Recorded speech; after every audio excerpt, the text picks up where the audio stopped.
We're ready. Welcome back, everyone, for the second presentation of the morning. And I want to extend a special thank you and sense of connectivity to cohorts 1 and 2 of the Mercy Emerging Leadership Fellows program.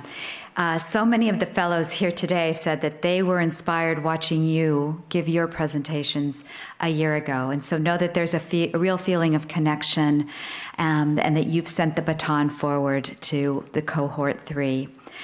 It is my great pleasure to introduce to you Hilda Cruz, who will present on the topic Called to Welcome and Accompany Asylum Seekers. Hilda is a resident of the United States, and she holds the role of Regional Program Director with the Interfaith Movement for Human Integrity. This multiracial, multi-faith organization advocates for the dignity and full inclusion of immigrants and individuals affected by incarceration.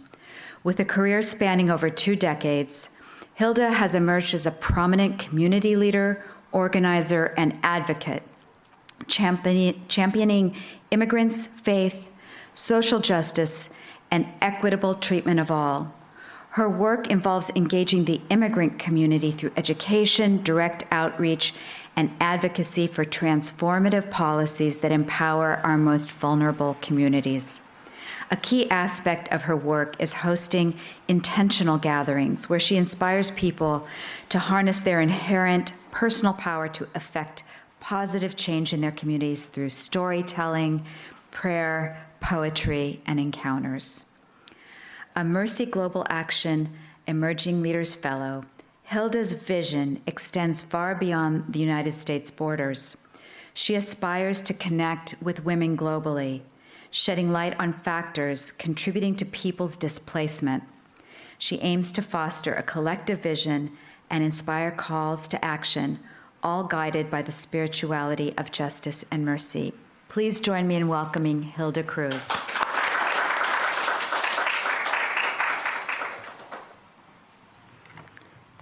Thank you, Chris. Thank you for that lovely introduction. I really appreciate those present here today and those watching from the US. I know it's like early in the morning, and especially my children if they're watching. And those that will watch this presentation later, thank you. As you can tell, this is a very complex system. Our immigration system in the United States is a very, very complex system. So when I put this study together, I did it in a way that it would be easy to navigate, but you would have access to many links throughout if you want to go into it a lot deeper. Called to Welcome and Accompany Asylum Seekers focuses on a profound dedication of faith network, encompassing organizations, congregations, and churches at the US-California border. This network has been instrumental in a compassionate response, extending its aid to asylum seekers that are in the Mexico-California border. Sorry.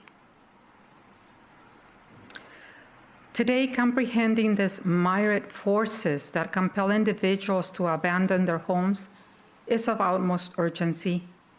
Equally crucial is our collective responsibility to engage and to respond, just as Catherine Macaulay taught, with mercy and compassion when these resilient displaced people are on the move. And it was also in the spirit of mercy and of Pope Francis's encounter that I put this toolkit study booklet together.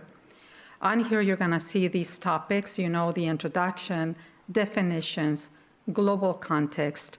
There's a California context, a Texas context, because it is important for us to understand that even though it is within the United States, it's very different depending on the region.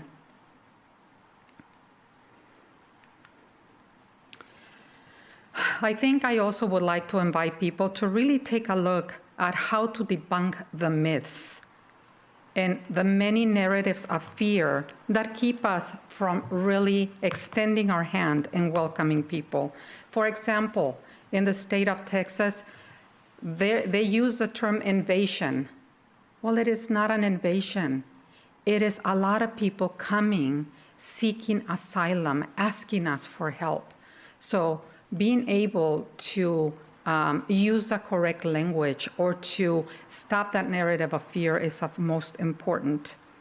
Also in this, the Debunking the Myths, there is a new report by the Department of Health and Human Services on the positive impact that immigrants have brought to our country. And I was really happy to see the amount that they contribute to our society, not only in the beauty of diversity, but also economically.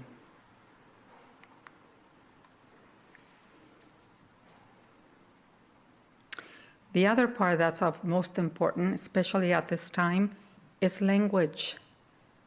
Oftentimes, we repeat the language that people use, and in doing so, we deny their humanity, such as illegal. We know nobody is illegal, and we also know that nobody is an alien. So we must, I encourage us to use other language. In this booklet I put here, instead of using the term illegal, I invite us to use the term, he is an immigrant or foreign born. Nobody's illegal and nobody's alien. And when we use this language, we continue to criminalize the person that has come a long way asking for our help.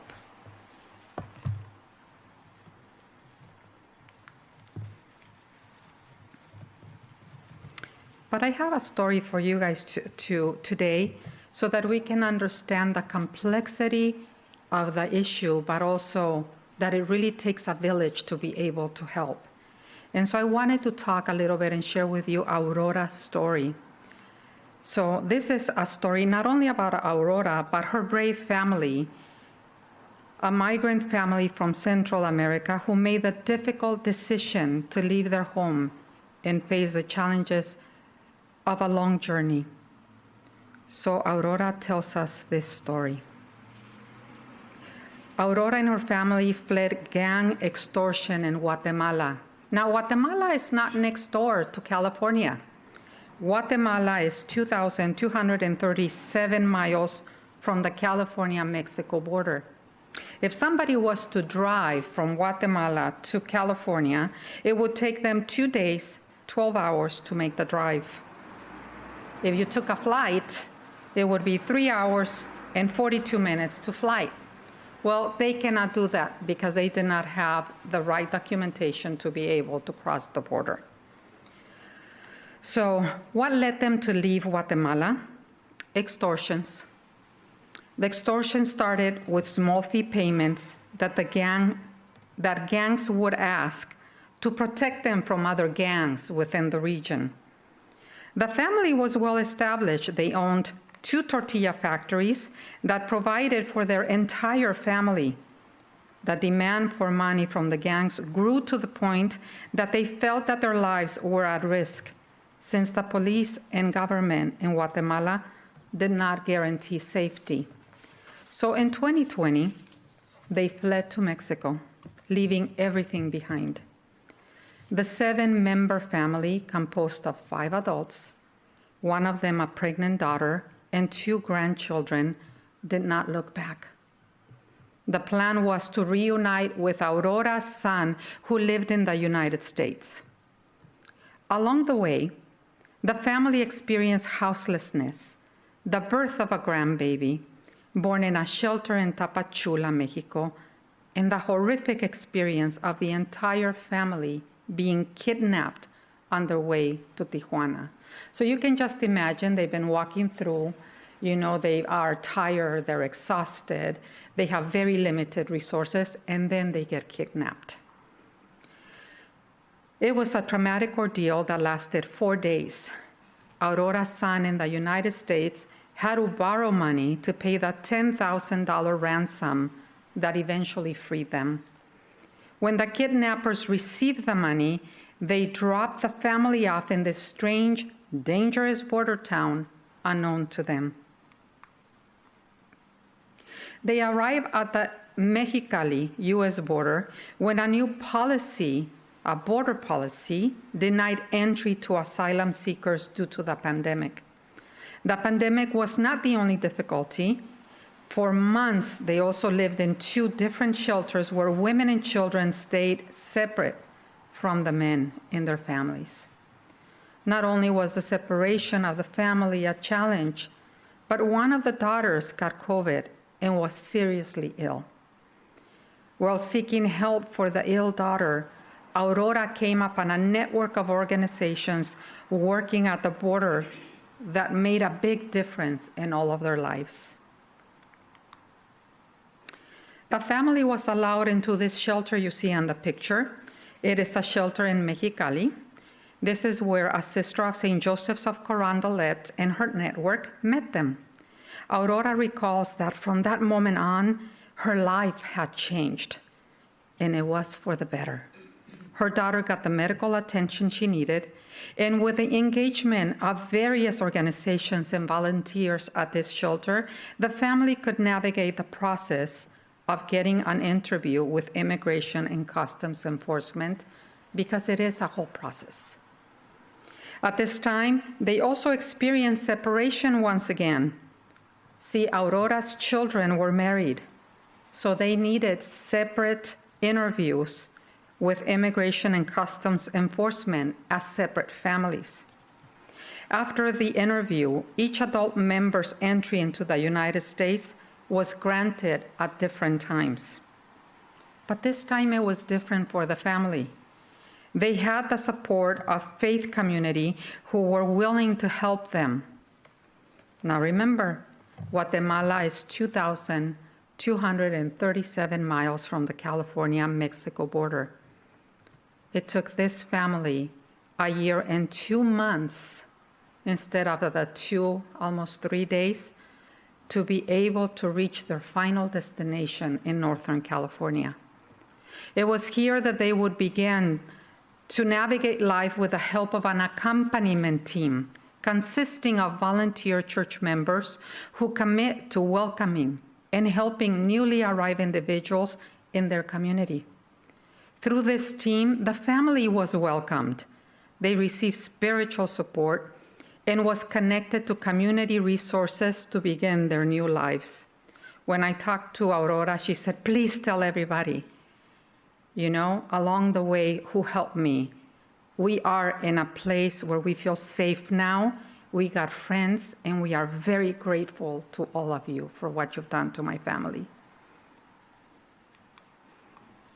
And while Aurora expresses her gratitude to the network of faith volunteers, that story would have been very different, free of trauma, if the United States would invest in overseas and domestic asylum programs as they do with a refugee program, which would allow people with approved cases to travel to the U.S. safely and swiftly be reunited with their loved ones who already live in the U.S.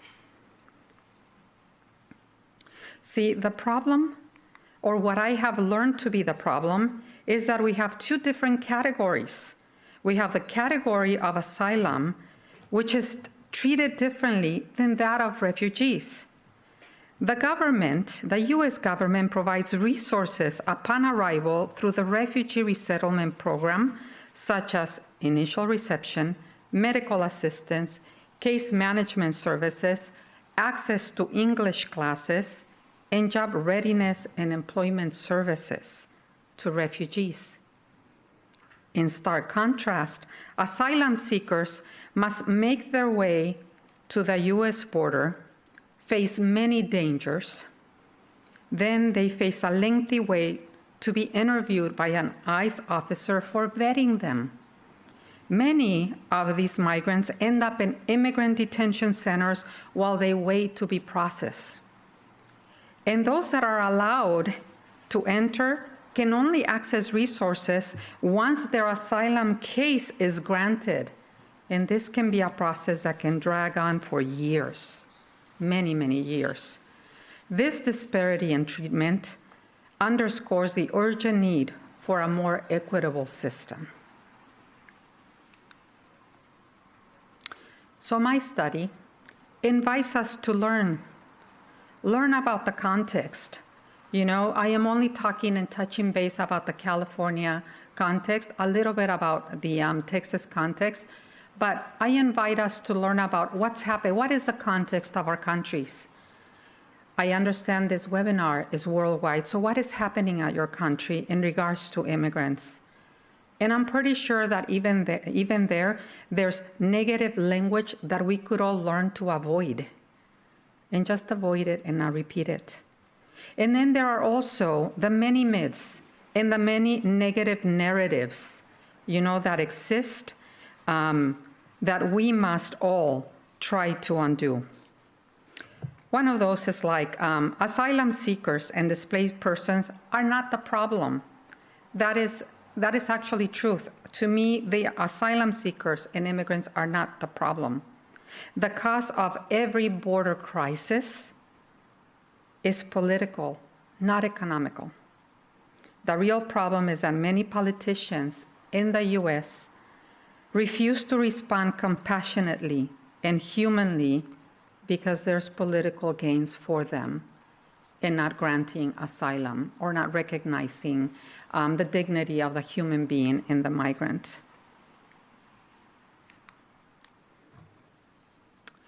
This study also invites us to advocate for life-affirming policies. I'm pretty sure in other countries, just as in the US, we spend a lot of money keeping people out. And that's why I say that it is our government who causes the crisis, is because we are more intent in keeping them out than responding to their needs. But we can all become advocates by asking our elected officials to properly staff ports of entry and expand access to asylum seekers at all ports of entry. Establish a centralized office that works with agencies, states, and localities. We could use that. We could also implement that. And prioritize funding for more immigrant court staff, interpreters, judges, and officers. And make work permits applications more accessible and efficient so migrants and their families can become independent sooner. And the fourth one, invest in overseas and domestic refugee programs and also asylum programs. These are some of the advocacies that we can all try to do within our countries. In this toolkit, you will also be invited to act. You know, not only to advocate, but act. You're invited to the culture of encounter, that culture of invitation to come and get involved, join in, lead a small group, and invite your faith community to get involved. It really makes a big difference, as you heard in Aurora's story. When the people, when the village get involved, it's a better outcome for the family. And this will invites us to pray. Pray often, I say, pray always. Pray by yourself and pray in the company of others, that we recognize Christ's presence in all we meet along the way. And with that, I am done with my presentation, and the invitation is for you to look at this toolkit and just immerse yourself in the many links available there.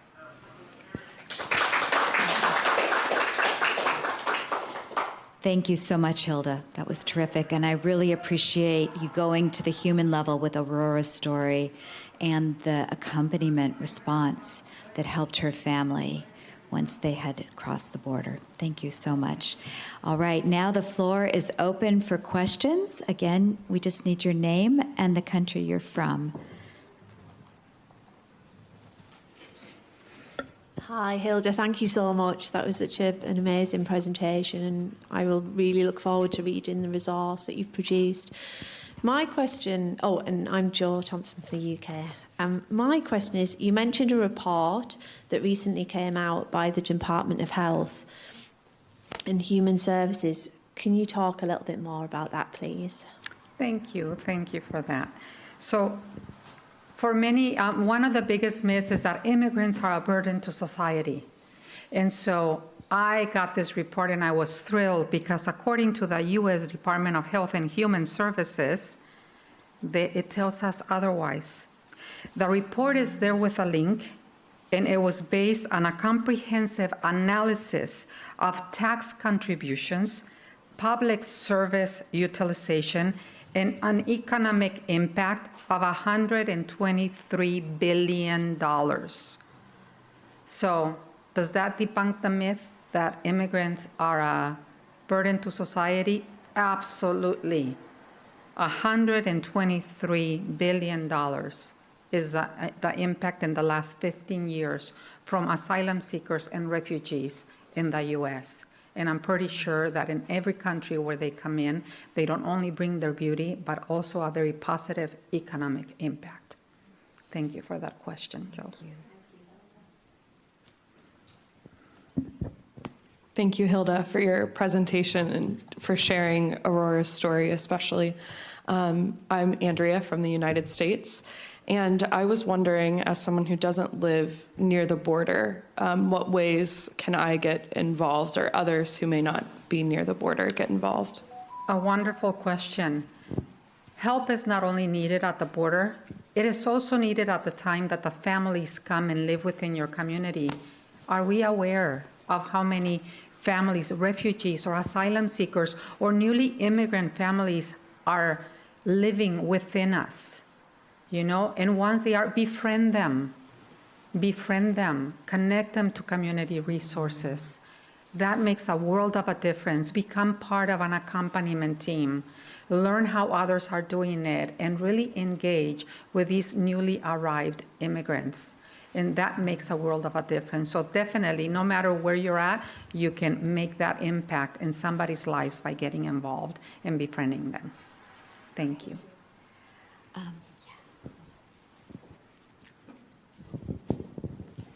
Hi, Hilda. My name is Alexis Stevens from Guyana. First of all, thank you for such an insightful presentation.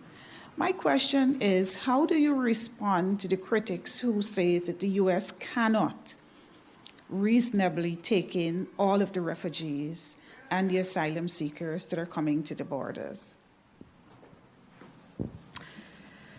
They will always, that's part of the narrative of fear, when they cannot. The U.S., my country, spent more than $18 billion in one fiscal year to keep people away. Could we not use that money in life-affirming ways to respond in welcoming people? Immigration has always been a natural phenomenon. The world, you know, God made this world perfect and made us, there's always a way to balance. In the Americas, my people, the indigenous people of the Americas, when something happened in the South, they migrated to the North. Something happened at the North, they migrated to the South. It is a natural phenomenon that has happened, and there's at no one point in history has somebody said, oh, you know, there's not enough space here. Let's keep them out. Until recently, it's been these past 200, 300 years when we began to limit people. But it's not that they limit people, it's that they limit the kind of people that are being let in. You know, and so there is room for everybody. We have the resources. We are spending that money. We can just be spending it in welcoming, being a welcoming nation, welcoming the other.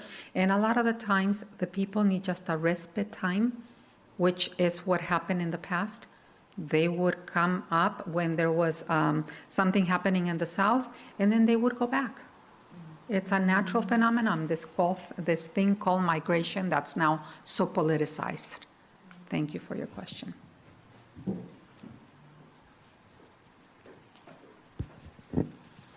Thank you. I'm Paula Anamani from New Zealand. Hilda, thank you for that very profound presentation. My question for you, if you are to meet with the President of the US and all those policymakers and world leaders, what will be your main message to them about this issue? Thank you, Paula. Main message is, why are we spending so much money on keeping people away when we could be spending them on life-affirming policies? We have the resources. Can we also have the compassionate heart to be able to see the human being in the immigrant? That's what I would say. I'm Jinjen from the Philippines, and Hilda, thank you for that powerful presentation. I'm very attracted to your culture of encounter from Pope Francis. In your experience, as I was listening to you, it's more on faith-based communities. How do you expand your circle? Say it again. As you are a faith-based community, and you are really helping a lot of the asylum seekers and refugees, in your experience as a culture of encounter, how do you expand your circle as faith-based community? Thank you. I think it has been that whole accompaniment piece, right? And in that encyclical, the encountering the other. Encountering the other is something we practice. And it's something you invite others to do.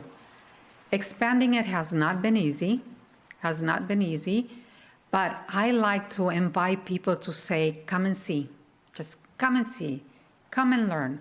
When they first are exposed to seeing what's happening, the real need, and how easy sometimes it is to just sit down with people and listen to their story.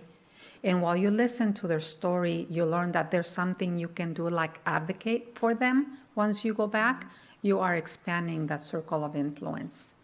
And a lot of the times, the people that have formed these accompaniment teams, that's how they started. They came, they saw, they sat down with somebody who needed the help, and now they're helping others. And I can think of a few of them within my region. They're more than 150 miles away from the border, but yet they do accompany newly arrived immigrants within the region because they saw the need and they saw how much it helps. Thank you, Hilda, for your presentation and also for focusing on the positive side. I assume, and I'm sure really, that there are so many other horrifying cases of asylums who try to come to U.S. And in Kenya, we have stories of people who've gone to Saudi Arabia, and they are horrifying. And we also have a program by a reporter called Chamwada in U.S. who is reporting about Kenyans who've gone to the U.S. and mostly they are positive stories, and maybe few people are talking about Kenyans, in my case, who have had a horrifying experience. I think it is also good to let people know that because we have people leaving their jobs, for example, in Kenya, thinking that life will be easier in the U.S. or in other places, and they end up in very bad situation. I think it's good that they stay where they are if they have some jobs or something to do, because it doesn't always end well. Thank you. Absolutely. Thank you for that reminder. It is true. A lot of the myths and a lot of the narratives are not only positive, but we have to remember there's a lot of people who are profiting from inviting people to cross the border illegally, to being exposed, and then they are exposed to so many dangers along the way. So it is important that I think people do their homework and due diligence of finding out, how am I going to get there? Is it possible? Will it be safe? Is it really going to make a difference? And you're right. They come to the U.S., especially those asylum seekers, even when they are able to cross and be allowed to let in. I work with a couple of I accompany asylum seekers who've been there for 5 years and they still do not have that status or a work permit. So it becomes livelihood, making a livelihood in the U.S. becomes extremely difficult.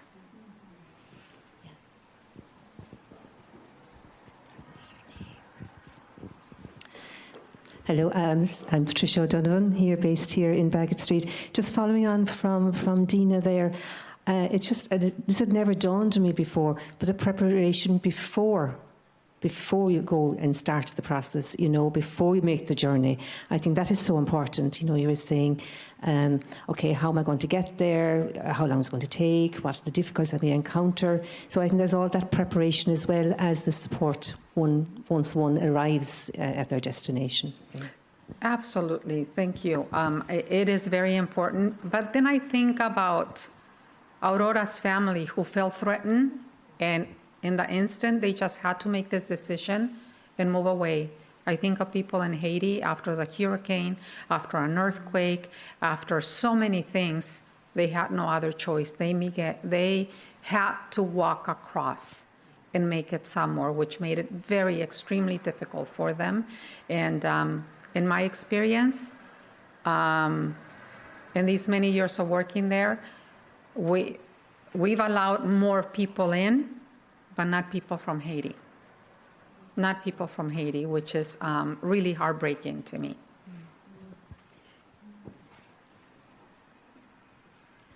Hi, Hilda. One more question.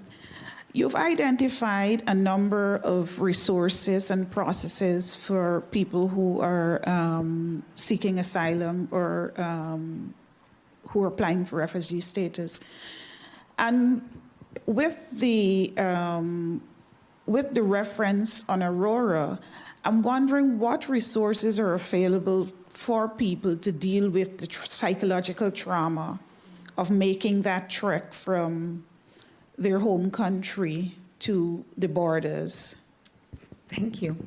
Trauma is something they all end up experiencing. And so at the shelter that you saw, well, right here, this is the door, the outside door for the shelter. They close it every day. Once you're in there, you're in this safe place, but you've already experienced so much trauma. So we have identified, and they are invited, some therapists, to come in and work through the trauma with the people.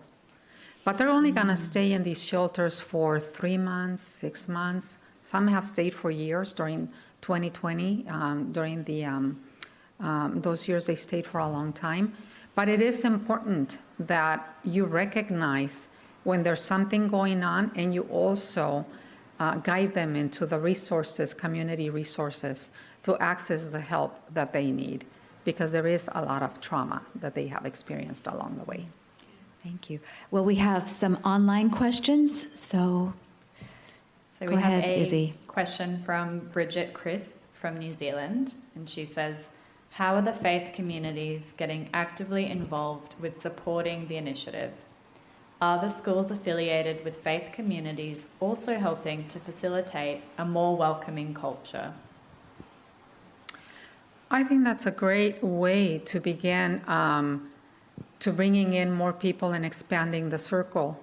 In California, they have expanded this border experience pilgrimages to high schools so that they are able to begin to connect these students into the realities of the border, to begin to have these conversations of, we're already spending so much money of our resources. Could we spend it in a different way so that people would thrive? And so beginning to have these conversations and exposing them to helping people early on, I think it's a great way to advance any kind of social transformation that needs to happen. We also have a question from Emmanuel from Thailand, who really resonates with your sentiment that no human is illegal. And they say, I was wondering and thinking, the simplest way we can begin to make a change is through our language. Would you agree? And how do we know what is inclusive language to use? Oh, inclusive language, thank you for that question, is not calling people alien. not calling them illegal. They're just human beings exercising the right to migrate and to move around. And thank you, Emmanuel. Te agradezco que estés aquí. That's my oldest son. Wonderful. Are there any other questions? So language is of most important. How we recognize, how we see the other one, how we welcome them.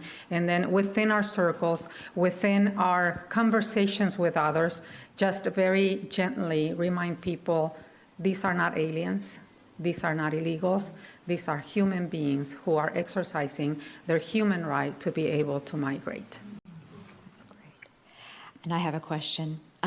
You talked about the myths to be debunked and about the myth around that immigrants take jobs from the natives. Could you give us insight into another myth or two? Well, you know, in the United States, 2020 hit, everybody shelter in place, but it was the essential workers that got us through that difficult time, and it was immigrants who continued to work in the food and agriculture business, warehouse, hospitality, delivery industries, while many of us sheltered in place. So they have been essential. They will continue to be essential. That is another myth. They don't come and take away jobs. They come and contribute to the economy and the jobs and our welfare as a whole, even during difficult times like 2020. So no more questions online. This has been a terrific presentation and discussion. Thank you, Hilda. We wish you all the best in your advocacy going forward. And we will reconvene at 2 p.m. Dublin time, and we have 3 presentations this afternoon. So we hope to see, especially you people online, if you're not sleeping, to see you back for the 2 p.m. presentation. All right, let's give Hilda a big applause. Thank you.